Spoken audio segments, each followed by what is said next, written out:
Good evening, and welcome to Channel 8 Trojan TV. I'm Isaac Luzader. And I'm Kaya Pennington. Attacks by black bears on humans are rather rare, but Arkansas has now seen its second fatal bear attack within the last month. A Missouri man was found dead at the Sam's Throne Park campground near Judith with injuries consistent of a bear attack. He sent a photo of a bear to his family, who called authorities after they lost contact with him. Authorities tracked down the bear and killed it, believing it to have been the one in the photo. In early September, a man working on his land in Franklin County was killed by a bear, which was the first fatal bear attack reported in Arkansas since 2006. The Central Arkansas Library System, main library in downtown Little Rock, has reopened to the public after being closed for more than 2 years for renovations. Updates to the building include more windows, allowing for more natural light, 70% more space for both the children's and teens area, new presentation and programming spaces, a video production studio, and a rooftop terrace with gathering space for entertainment and special events. The library is located at 401 President Clinton Avenue and is open weekdays from 9 a.m. to 6 p.m. and Saturdays from 12 p.m. to 4 p.m. The Little Rock women's swimming and diving team is heading into a season of change and opportunity. Trojan TV's Amelia Martinez takes us poolside to show how Trojans are moving forward after challenges brought on by the NCAA House Settlement. Earlier this year, the NCAA reached the House Settlement, a landmark case that now allows schools to share athletic revenue directly with student athletes. While football and basketball bring in most of the money, sports like swimming and diving have often felt the impact of limited funding. It allowed us to really focus on, I think, what matters most. So it was really tough because it had some tough conversations for certain athletes on our team that are no longer here. We had to really kind of change our roster a little bit. Now, as we started this season, we're honestly in a better place overall than where we were even before the House Settlement. Thanks to support from the Little Rock community and ongoing fundraising, the program is also seeing improvements that are helping athletes train and perform at their best. There's a lot of Masters Arkansas swimmers that want to see the Little Rock swimming and diving team excel. This season also brings a new addition to the coaching staff. Associate Coach Bailey Hunter joined the program, offering fresh perspective and energy as the Trojans look to build on last year's success. I am from Little Rock. I grew up in Little Rock, and the opportunity kind of presented itself, but what really drew me in was the people. I think that it's an amazing group of athletes and a really amazing coaching staff, and I really wanted to be a part of it. I think that everybody responds to adversity really, really well. I think we've got a bunch of athletes that really embody responding to adversity well. On the athlete's side, leadership is strong. Junior standout Olivia Elgin continues to inspire with her drive and consistency. In making program history, Elgin became the first Little Rock swimmer ever to qualify for the US Open, a moment that lifted the entire team.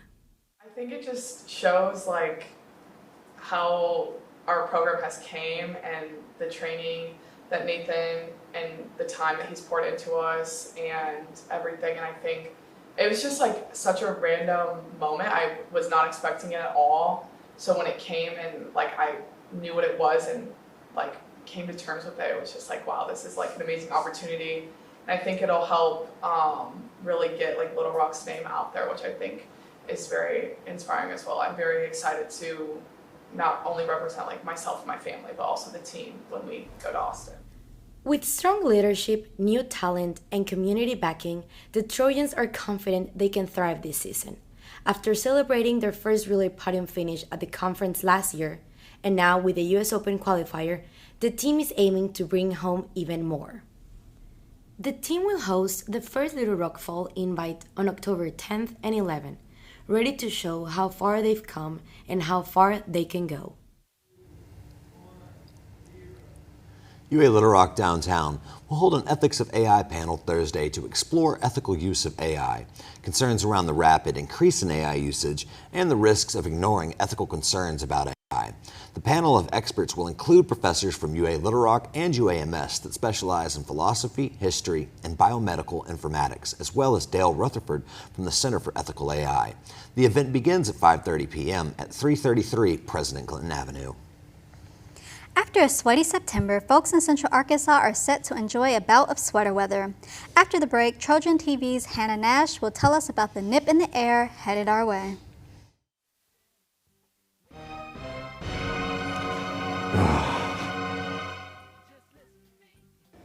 I'm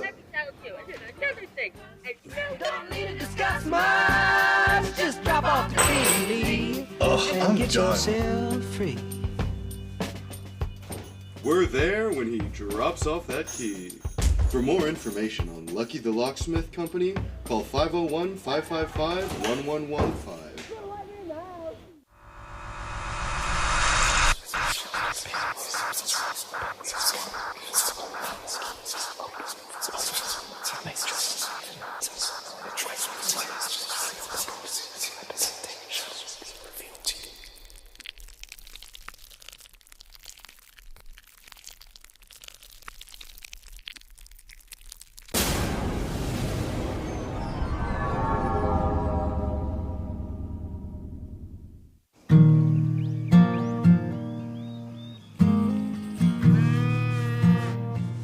There is one thing in life that will never change.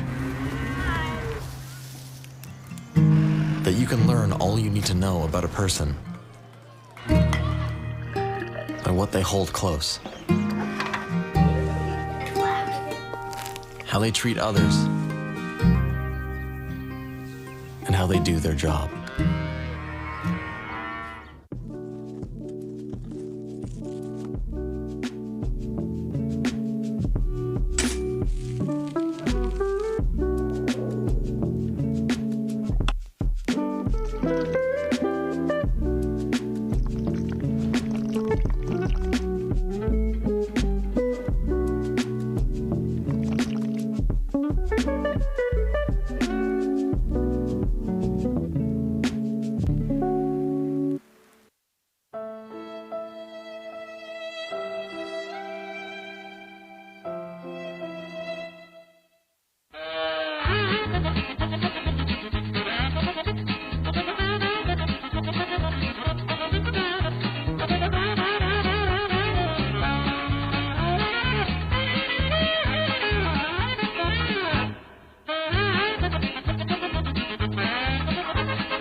Welcome back. With the government of Washington still shut down, Arkansas food pantries are bracing for a possible surge in clients. Funding for SNAP, the government's food assistance program, could run out if the shutdown continues, forcing clients to turn to food pantries instead. Workers who have been furloughed by the shutdown might also need food assistance. The government has been shut down since October 1st after Democrats balked at passing a Republican-funded bill that didn't extend health care subsidies. The Center for Arkansas History and Culture at UA Little Rock has just completed a year-long project to preserve and digitize nearly 800 historic maps with the help of a $15,000 grant from the Arkansas Community Foundation. The grant has allowed the center to inventory, scan, and organize maps that range from a 1712 depiction of New France to a 1960 urban renewal project plan from Little Rock. The maps can now be accessed online. Immigration isn't just a conversation in Washington. It's a hot topic right here on the UA Little Rock campus. Trojan TV's Isaac Luzader talks to students to get their take on immigration and how international students on campus are coping with their changed environment. We wanted to get different perspectives from UALR students on how they felt about immigration, given the current situation that immigrants face here in the United States. This is just some of the things that they had to say. But I think we should be straightens it because then more people come in. Was it about all the work searchers that I get post immigrants? They also go with job opportunities. Like my father, he was an immigrant. He came over here. I really don't think that's fair because our country was founded for immigrants by immigrants, and not being able to speak out against what you're facing in your day-to-day life is very unintended. Here, at least here in UALR or just pretty much anywhere, just the community around you, even though many people have mean faces, most people are willing to help you, and they're really nice people. There's a lot of help here in this university and many other universities. So just one thing that for you to know is that to not be scared to ask for people to help. People are really helpful here, and that'd be my message. Don't be scared to ask for that same thing. Not so long ago, I worked at I volunteered in a refugee mission center over there in Atlanta, and the one thing that refugees had a hard time doing was asking for help, just like I said. Both the language barrier, the culture barrier, different laws and different things that they might not know, or just a whole lot of things like that. That's some of the main struggles. A lot of refugees and a lot of people that immigrate towards here to it. I think we should be open to it and comfortable talking about it, because in the end, we're the generation that kind of controls or has such a big influence now. I feel like shying away from it only keeps it out of the covers more and affects more people. But then when we talk about it and have open discussions about it and what we can do to help protect the immigrants we have around us, even on campus or Little Rock jail, I feel like speaking comfortably maybe something I struggle with, because now even to speak for what you believe in, it's no longer legal or allowed. That we should deport easily, or even your visa taken away. And a lot of international students who have been protested or exercised their right to the U.S. have been punished more. And I think that's something I struggle with. The U.S. Constitution says they're allowed to have free speech. I don't understand why not, since they are living within the country's laws. I'm also very frustrated and upset since a lot of the times they make it involved with stuff that means the most to them and where they can make them off stage, because oftentimes they come from backgrounds where they've experienced so many different things and their insight is so beneficial to other people here, and they probably won't be able to do that because they're in danger of getting deported. Arkansas was the only state to see a significant increase in its suicide rate between 2022 and 2023, according to new data from the Centers for Disease Control and Prevention. The number of suicides rose from 547 in 2022 to 626 in 2023, a 12% increase. Arkansas ranked 11th among highest states with a suicide rate of 20.2 deaths per 100,000 people. The data also showed that in 2023, 34 out of every 100 public high school students said that they considered suicide in the previous year. Rain and fall-like temperatures are headed our way as a cold front moves into central Arkansas. Trojan TV's Hannah Nash has the details. Hannah? Thanks, Isaac. We're getting our first real taste of sweater weather this week in central Arkansas, with temperatures dipping as a cold front makes its way across the state, bringing with it storms and the possibility of severe weather. Tonight's temperatures in Metro Little Rock will dip into the high 50s ahead of the front, which will begin moving into the area just after midnight, followed by the storms that could possibly be severe. As you can see on the radar, the rain has already started in northern Arkansas and will push its way south across the entire state overnight. The National Weather Service has forecasted a moderate risk of severe weather with these storms. Although I think the chance of tornadoes is very slight, but we could see a few severe thunderstorms and wind gusts to 30 miles an hour. I wouldn't be surprised if we even saw some hail in a few isolated locations. The storms should clear out by Thursday morning, and the front will bring with it much cooler weather, with Thursday's highs reaching 68 in the metro and daytime temps in the lower 60s across much of northern and northwest Arkansas. With temps dipping, we could see early morning fog in some locations, so you might want to keep an eye out during your morning commute. High pressure behind the fronts should keep cooler air in place through the weekend, with highs in the upper 60s and low 70s through Sunday, but there will be plenty of sunshine with this cooler weather and calm northeasterly winds, giving us our first taste of fall. Tonight's overnight low will get down to 68, 57 in Hot Springs, and warmer in the south at El Dorado at 63. Thursday's high in the metro will be 68. The 5-day forecast shows dry weather, mild temperatures with partly cloudy skies, and a taste of fall-like weather. So Isaac, it might be time to dig those sweaters out from the back of your closet. Thanks, Hannah. Join us after the break as Trojan TV's Grace Wilson takes us on an adventure inside Arkansas Comic Con.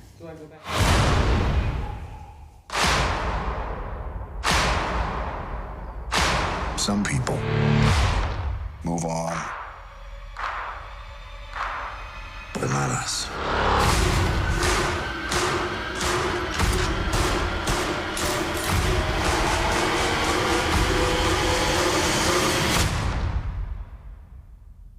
Not us. Life is about motion, moving towards goals, moving at your own pace. At Major Moves, we get people moving. Whether you want to compete with the best or just get in shape, we've got a plan to get you moving. Dare to move differently. Dare to move the Major way. This is Lady, our 6-year-old pit bull, and this is Pepper, our 13-year-old wide-haired terrier mix. Despite their many differences, they have one thing in common: good teeth and healthy gums. This is why we choose Milk-Bone to help support our dog's teeth. Milk-Bones come in a variety of flavors and sizes, so no matter the pet size, every dog can have a treat. More dog, more love, more Milk-Bone. For the big, for the small, the short, and the tall. Peacemakers, risk takers, for the optimist, pessimist, exhibitionist, for the long distance love, for the far-sighted, nearsighted, for introverts and extroverts, for the thinkers and the doers, for the old friends. Coca-Cola, forever.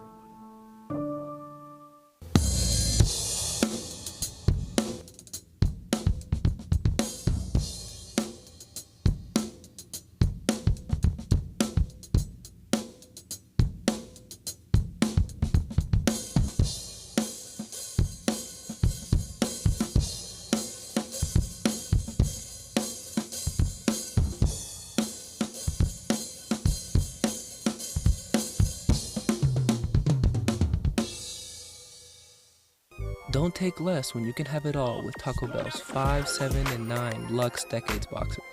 There's the $5 Classic box full of craveable faves.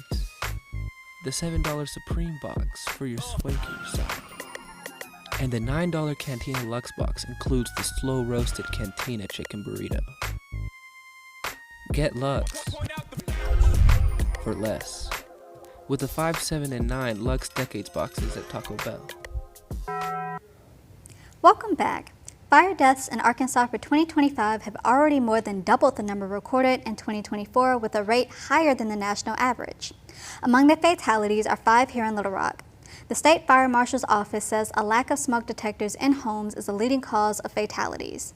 Community risk reduction specialist Eddie Anderson is urging families to make sure that there is a smoke detector at every level of their house and that detectors are replaced every 10 years to make sure that they remain effective.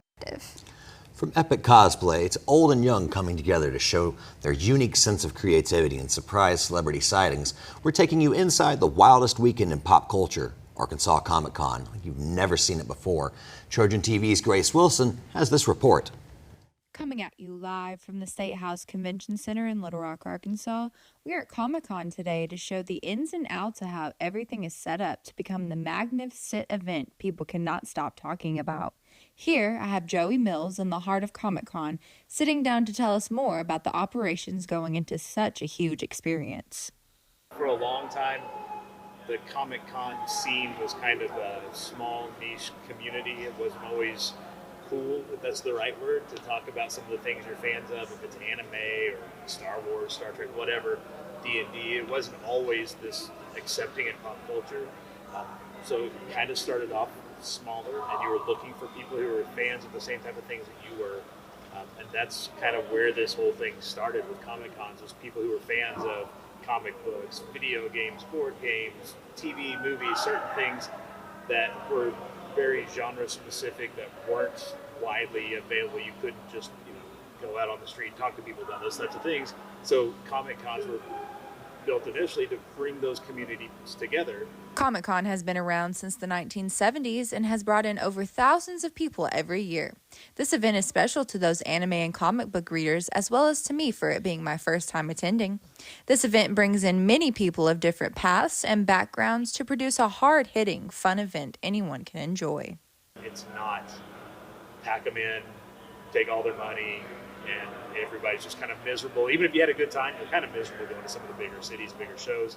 Whereas these, it can be challenging at times. Like, man, I've really been waiting for a while, but it's us. It's a vibe. It's a community. It's your neighbors.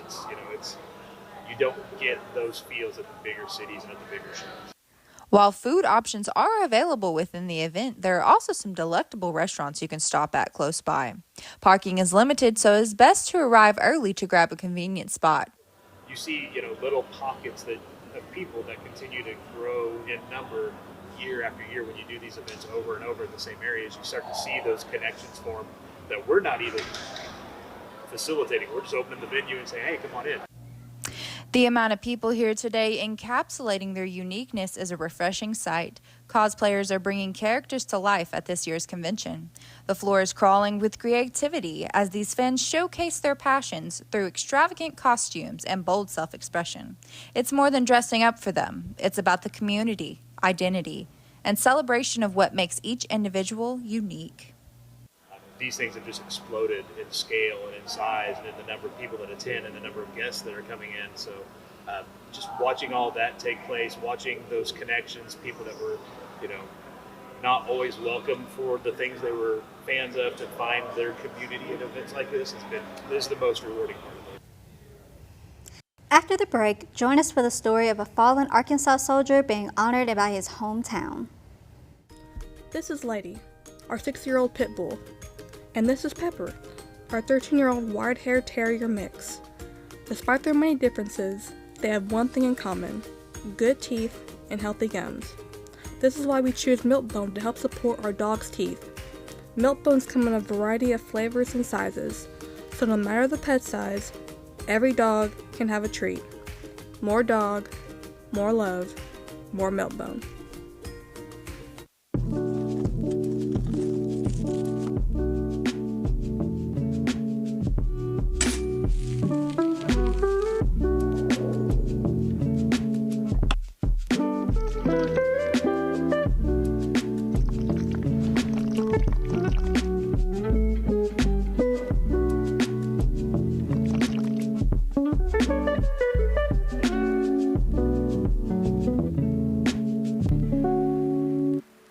Don't take less when you can have it all with Taco Bell's 5, 7, and 9 Lux Decades boxes.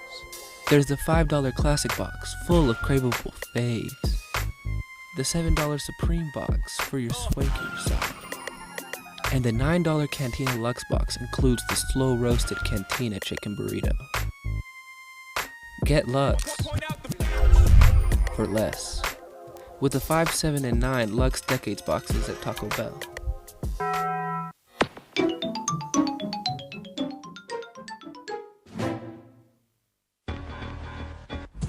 I like the way you work it, no diggity. I got to bag it up. I like the way you work it, no diggity. I got to bag it up. Hey yo, hey yo, hey yo, hey yo. Play on, play on, play on. Hey yo, hey yo, hey yo, hey yo. My kind of girl. For the big, for the small, the short, and the tall.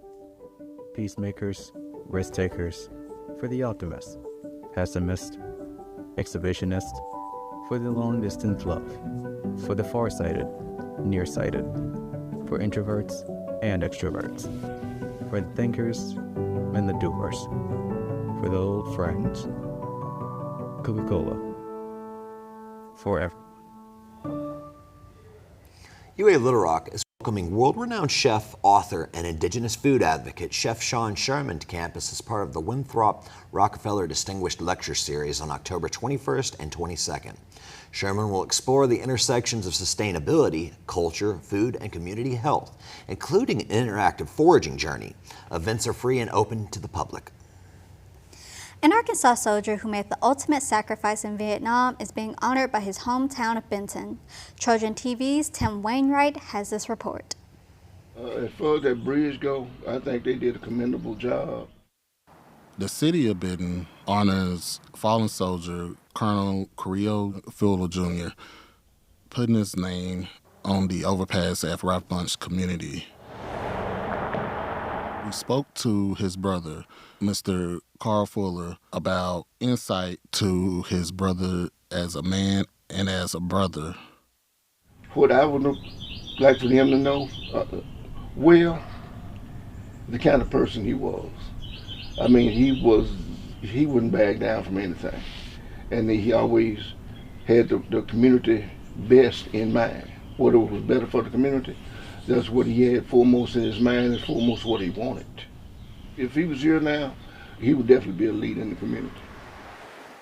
Colonel Carrillo Fuller Jr. was killed in Vietnam at the age of 20 on April 9, 1967. He was just a few months from coming home. He was set to come home, got killed in April.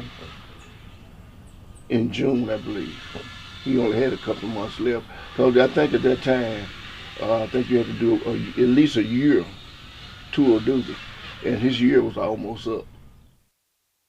We have a statement from the city of Benton. The city of Benton says, the city of Benton is proud and honored to have recognized and remember one of their own. Naming this bridge is a reminder to all that cross it that freedom isn't free, and Benton always honors its own. Before his brother was named on the overpass, Mr. Fuller was trying to get his brother named from Dixie Street to Fuller Street, but from certain members and city council pushback from that, they decided to go into the alternate route, which he explains. Once we seen the opposition we were receiving about the street, secondary plan was the bridge. So we brought that up to the city, and the city didn't have a problem with it. They thought it was a great idea. And Mr. Rodney Wine and his sister Rebecca Wine just kind of took the ball from there, contacted the necessary people in the city. City didn't have a problem with it, and that's where it went. The city of Benton and Ralph Bunch community are happy with the naming of the overpass, and the community of Ralph Bunch is in hope that the city of Benton will continuously honor other fallen soldiers in future endeavors. The Arkansas Symphony Orchestra and its Players Association have reached a new 3-year contract to keep the music playing. Flutist Gabriel Vega, president of the ASO Players Association, said the agreement aligns with the orchestra's long-term goals of artistic excellence and community engagement. Symphony CEO Christina Littlejohn said the agreement reflects shared priorities between musicians and management to sustain accessibility and growth for Arkansas audiences. Arkansas Game and Fish Commission officials say the 2025 alligator season has seen a record harvest with 205 alligators being bagged this season, beating the previous record of 203 in 2023. Alligators live mostly in the southern Arkansas region and in the Delta, although their habitat extends even along the Arkansas River in the metro Little Rock. That's all the time that we have for Trojan TV. What was your favorite segment today? We've seen so many good ones. I think my favorite one was the Comic-Con bit. How about you? I think learning about our increase in suicide rates here close at home is alarming, personally distraughting for myself, knowing I've had personal friends and family who've passed away in such a manner, and I think that we need to, bring more awareness to them. It's good to have awareness. It's good to have those resources to get help as well, and to know that you're not alone, even if you may feel alone. Absolutely. And to our viewers, if you're needing, any help, please reach out. There are sources available for you. Thank you for joining us. Have a great evening.